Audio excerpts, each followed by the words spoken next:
સાહેબ વિરોધ તો કરીએ કે અમે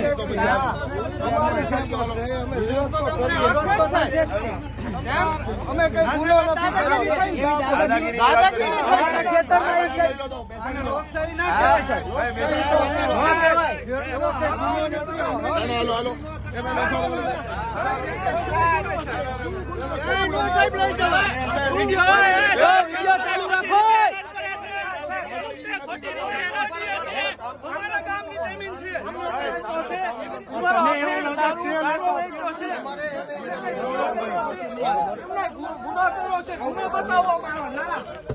ગુનો કર્યો હોય, દારૂ વેચતો હોય, અફીણ વેચતા હોય તો બતાવો.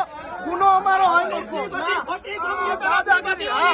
આ પોલીસ નો અમને ખેડૂને દબાવવાનો બોલો છે પૂરેપૂરો. કંપની કોન્ટ્રાક્ટર બધા મળેલા છે પૈસા